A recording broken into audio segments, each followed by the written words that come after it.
Well,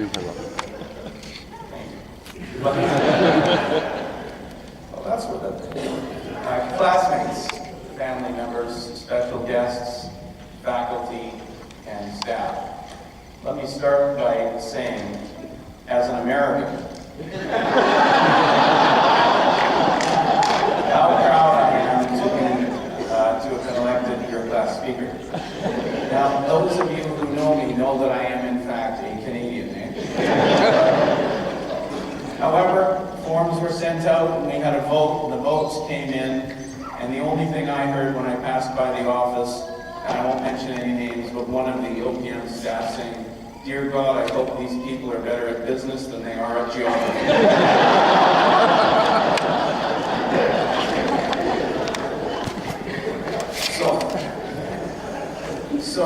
So they made an executive decision, and they decided that as a North American, I could be an American, and that my good friend Jaime Eskenazi from Mexico, also I should point out, a North American country, could not in fact be a American. Jaime in fact would be our international speaker. So the reason why I'm telling all of you this is because yet again, someone from Mexico gets to maintain their national identity, while the Canadian falls into place and does exactly what the Americans do.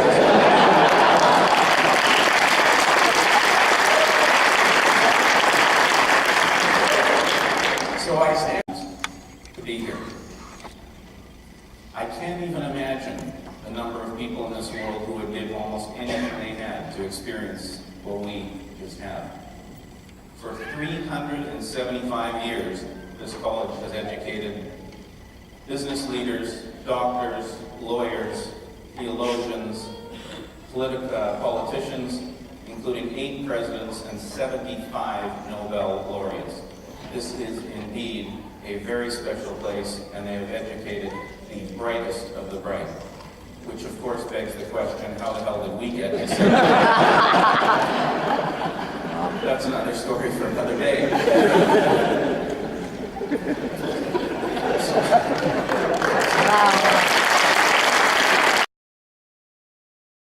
But there just simply isn't time to go through them all one by one. So I am, in fact, going to selectively choose 2 or 3 of them and tell you a couple, really for the benefit of our guests, a couple of little stories about them.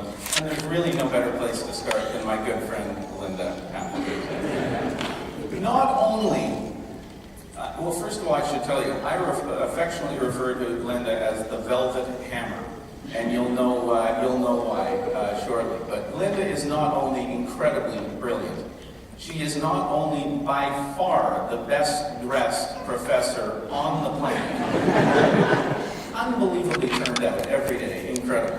But she also has an incredible skill that I wanted to tell you a bit about. She has an ability to make a comment, even a negative one, without taking the smile off of her face. And you guys know what I'm talking about. So if you've ever come in late to one of Linda's classes, you'll know exactly what I mean. You come in 5 minutes late and she's already started her lecture, so she stops. And she watches you come down through the room, watches you come over to your chair, and then she watches you sit down, and she comes up, walks over to you. She doesn't say anything mean. She looks at you and she just says with this big smile, she says, "Vipul, what a beautiful yellow tie you got on." Of course, the translation to that is, "Don't you ever show up late." Anyway, do we love Linda Appleby?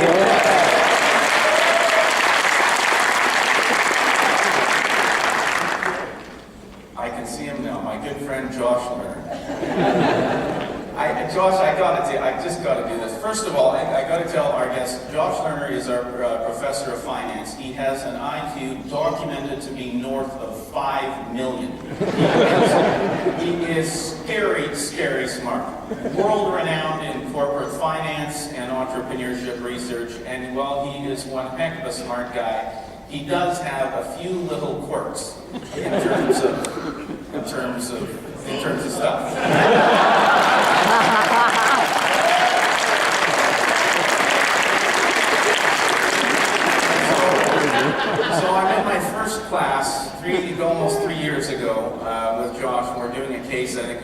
Butler Lumber.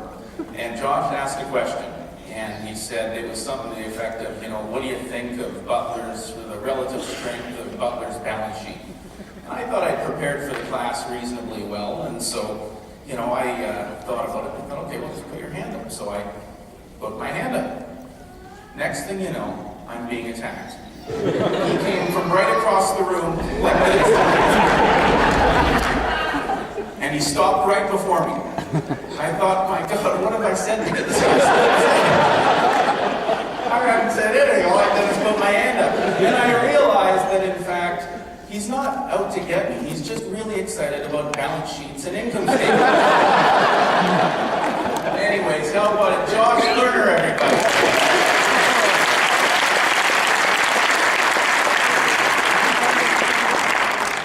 I'll give you one other story, and I got to tell you about this guy, Deepak Malhotra, the master negotiator. The master negotiator. The first time I saw Deepak come into our class, I thought to myself, well, this is interesting. We've got the actor Andy Garcia teaching us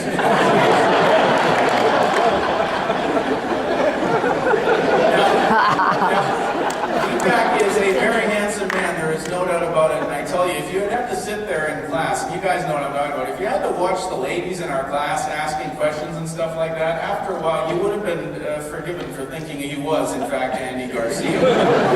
In fact, it wasn't Andy Garcia, it was Deepak. And all I can tell you about Deepak is if you ever find yourself in the unfortunate circumstances of being in a negotiation and sitting across the table from Deepak, the best thing you can do is simply take 100% of everything you have and give it to him.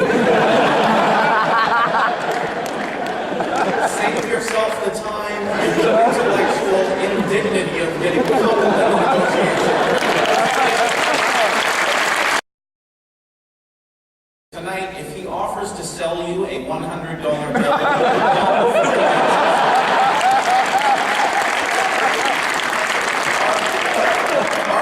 tried to buy $100 bills from him, and $8,000 later we realized he was on to something. Indeed, we've got it's an unbelievable group of profs. I just want to make sure that I do get everybody's names for sure. Rohit, good morning. We love you, Rohit. It's been great. Your class has been absolutely fantastic. David Yoffe on the strategy, just amazing. And Cynthia Montgomery, obviously Cynthia Montgomery, who can't be here, but who was just loved by everybody as well on strategy. Certainly was just excellent.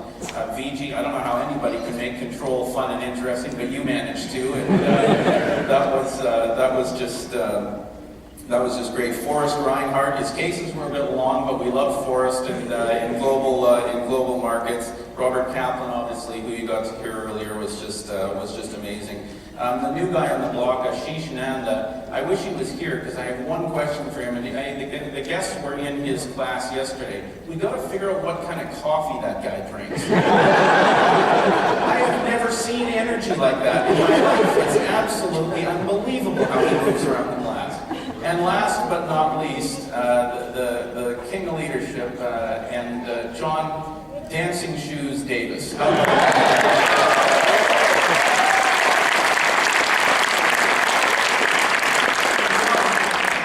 John, what happened to you? we thought you were so calm and everything. Next thing you know, he's patented sort of like, how would I call it? Maybe a patented Indian version of Michael Jackson's moonwalk. Anyways, again, just one last time, how would I hand? The profs have just been absolutely incredible.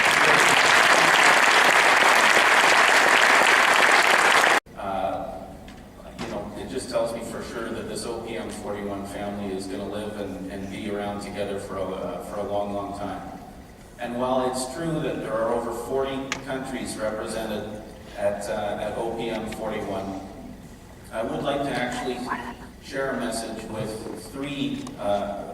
our friends from 3 of those countries. So perhaps I could hear your voices. First of all, everybody from the great country of India.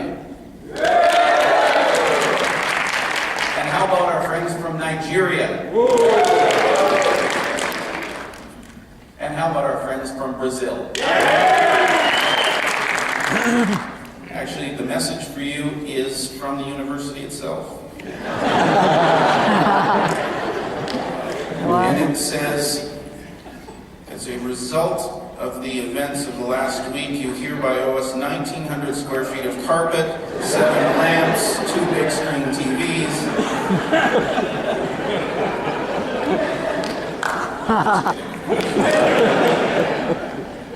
Actually, I do have something, a message I would like to share with you that is maybe, well, it's sincere.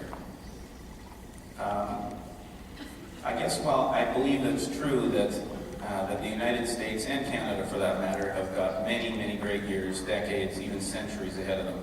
I think it's fair to say that when the history books are written on this century, your countries are going to be a huge part of the story.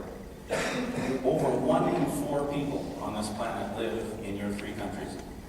In short, this is your moment. It's your time.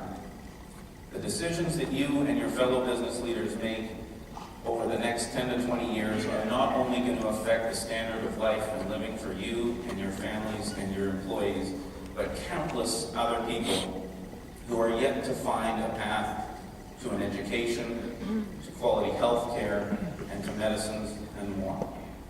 I know, having talked with you, that you are aware of this great, awesome opportunity that you've got. But I honestly think, I know that you individually will succeed, but it is really, really important that you bring others with you along the way. And I really don't think you'll feel truly successful and truly happy unless you lift others with you. Your rising tide must lift all boats.